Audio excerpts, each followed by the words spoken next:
قومی آواز کے ناظرین خوش آمدید۔ ترکی کو تباہ و برباد کرنے والوں کی دال نہیں گلی تو اب ایران پر جنگ مسلط کرنے کے بہانے ڈھونڈنے لگے۔ ایران سعودی عرب کے تعلقات بگڑنے لگے۔ سعودی عرب پر حملوں میں تیزی، ایران ایک دفعہ پھر مستحکم ہونے لگا۔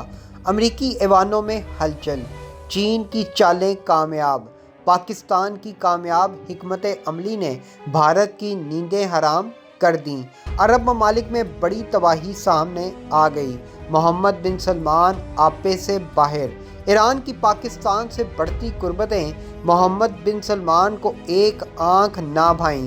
شاہ سلمان نے ایران کے خلاف شاہی فرمان جاری کر دیا۔ ایران کو عبرتناک سبق سکھائیں گے۔ ڈھکے چھپے الفاظ میں محمد بن سلمان نے پاکستان کو کون سا اہم پیغام دے دیا؟ آج کی ویڈیو میں انتہائی اہم معلومات آپ سے شیئر کرنے جا رہے ہیں۔ دوستو، ویڈیو میں آگے بڑھنے سے قبل اگر آپ نے قومی آواز کو ابھی تک سبسکرائب نہیں کیا تو اسے سبسکرائب اور بیل آئیکن پر کلک ضرور کریں، کیونکہ یہ میری اور آپ کی نہیں بلکہ پوری قوم کی آواز ہے۔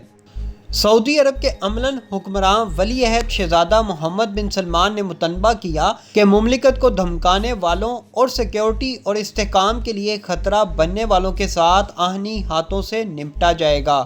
سعودی عرب کے ولی عہد شہزادہ محمد بن سلمان نے جدہ میں غیر مسلموں کے ایک قبرستان میں ہونے والے حملے کے ایک دن بعد سعودی مجلس شورا کے اجلاس سے خطاب کرتے ہوئے کہا کہ مملکت کی سلامتی اور استحکام کے لیے خطرہ پیدا کرنے والوں کے ساتھ آہنی ہاتھوں سے نمٹا جائے گا۔ واضح رہے، اس وقت محمد بن سلمان کے گرد نو منتخب صدر جو بائیڈن نے گھیرا تنگ کرنے کا اعلان کر دیا ہے۔ جمال خاشقجی قتل کیس کو لے کر جو بائیڈن محمد بن سلمان کے خلاف بڑی کارروائی کرنے جا رہے ہیں۔ دوسری طرف جو بائیڈن نے ایران پر لگائی گئی پابندیوں کے خاتمے کا الٹیمیٹم بھی دے دیا ہے، جس سے یہ بات واضح ہے کہ ایران امریکی پابندیوں کے خاتمے کے بعد دوبارہ اپنے پاؤں پر کھڑا ہو جائے گا۔ لیکن ایران کے بدلتے حالات سعودی عرب کو ایک آنکھ نہیں بھا رہے۔ اسی لیے محمد بن سلمان نے ایران کے خلاف دھمکی آمیز لہجہ استعمال کرتے ہوئے واضح کر دیا کہ سعودی عرب کی سالمیت کو چیلنج کرنے والوں کی خیر نہیں۔ محمد بن سلمان سے قبل سعودی عرب کے شاہ فرمان نے ایک روز قبل ہی شاہی فرمان جاری کیا تھا، جس میں عالمی برادری سے ایران کے بائیکاٹ کا مطالبہ کیا گیا تھا۔ شاہ سلمان کا کہنا تھا، ایران اس وقت دہشت گردانہ کارروائیوں میں ملوث ہے۔ ایران کا جوہری معاہدہ پوری دنیا کے لیے خطرناک ہو سکتا ہے، لہٰذا ایران پر پابندیاں مزید سخت کی جائیں۔ دوسری طرف گزشتہ روز ایرانی وزیر خارجہ نے پاکستان کا انتہائی اہم دورہ کیا، جس کے بعد سے سعودی عرب میں ہلچل سی مچی ہوئی ہے۔ کشمیر ایشو پر پاکستان کی طرف سے کیے گئے مطالبے کے بعد سے کہا جاتا ہے کہ پاکستان اور سعودی عرب کے تعلقات میں دراڑیں پڑی ہوئی ہیں۔ امریکہ میں ہونے والی تبدیلی کے بعد سعودی عرب مکمل طور پر حواس باختہ ہو چکا ہے اور ایران سعودی عرب حکمرانوں کے سر پر اس حد تک سوار ہے کہ پہلے شاہ سلمان نے ایران کے خلاف بیان دے کر عالمی برادری سے درخواست کی، لیکن جب اس پر بھی تسلی نہ ہوئی تو اب محمد بن سلمان خود میدان میں اتر آئے ہیں اور خبردار کیا کہ مملکت سعودی عرب کو دھمکانے والوں اور سیکیورٹی اور استحکام کے لیے خطرہ بننے والوں کے ساتھ آہنی ہاتھوں سے نمٹا جائے گا۔ اور یہ بیان انہوں نے جدہ میں غیر مسلموں کے ایک قبرستان میں ہونے والے حملے کے بعد سعودی مجلس شورا کے اجلاس سے خطاب کرتے ہوئے دیا تھا۔ یہ دھماکہ جس تقریب کے دوران ہوا تھا اس میں فرانس کے علاوہ امریکی، برطانوی، اطالوی اور یونانی سفارتکار بھی موجود تھے۔ مبصرین کا کہنا ہے، حالانکہ یہ دھماکے دراصل فرانس میں ہونے والے گستاخانہ خاکوں کا رد عمل تھا، کیونکہ اس سے پہلے جدہ میں واقع فرانسیسی قونصل خانے کے باہر تعینات سیکیورٹی گارڈز پر ایک شخص نے خنجر سے حملہ کر کے اسے زخمی بھی کیا تھا۔ لیکن محمد بن سلمان اس حملے کو جواز بنا کر دراصل ایران کے بڑھتے اثر و رسوخ کو نشانہ بنانا چاہتے ہیں، کیونکہ انہیں معلوم ہے کہ جس طرح ایرانی وزیر خارجہ کا پاکستان کا دورہ ہوا اور اس میں موجود جو پروجیکٹس ڈسکس ہوئے ہیں، اگر اس پر عملی پیش رفت شروع ہو جاتی ہے تو سعودی عرب کا اثر و رسوخ پاکستان میں ایک طرح سے بالکل ختم ہو کر رہ جائے گا۔ دوستو، ایران اس وقت انتہائی دانشمندی سے کام لیتے ہوئے آگے بڑھ رہا ہے۔ ایرانی وزیر خارجہ کے دورہ پاکستان میں انتہائی اہم پروجیکٹس ڈسکس ہوئے، جس کا براہ راست اثر انڈیا اور عرب ممالک پر پڑنے جا رہا ہے۔ یہی وجہ ہے ایران، پاکستان اور چین کی کامیاب حکمت عملی سے پریشان مودی اور محمد بن سلمان بوکھلاہٹ کا شکار ہیں۔ ایران نے پاکستان کے ساتھ باہمی تعاون تجارت کے فروغ کے لیے مشترکہ سرحد پر ایک نیا بارڈر کراسنگ پوائنٹ کھولنے کا اعلان کر دیا ہے۔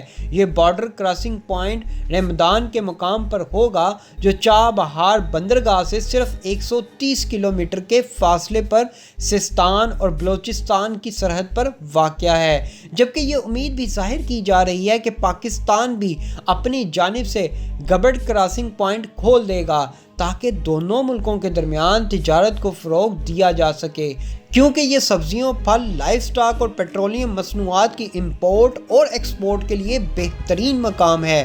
پاکستان اور ایران کے درمیان نئے سرحدی راستے کھولنے کا معاہدہ 2011 میں طے پایا تھا، لیکن سعودی عرب کے دباؤ کی وجہ سے اس پر عمل نہیں ہو سکا تھا۔ اسی طرح دونوں ملکوں کے درمیان crude oil pipeline Quetta Zahedan 663 kilometre لمبے ریلوے ٹریک کی upgrading, 143 kilometre Noshki Dalbandin highway کی تعمیر، زاہدان سے کوئٹہ کو 1000 میگا واٹ بجلی کی ترسیل کے لیے ٹرانسمیشن لائن جیسے منصوبوں پر بھی بات چیت ہوئی تھی، لیکن ان پر کام رکا ہوا تھا۔ اگر صرف Iran Pakistan gas pipeline پر جو کام شروع کیا گیا تھا اس پر ہی اگر دوبارہ کام شروع کر لیا جائے اور وہ مکمل ہو جاتا ہے تو پاکستان کو ملنے والی گیس بلوچستان میں بڑی تبدیلی لا سکتی ہے۔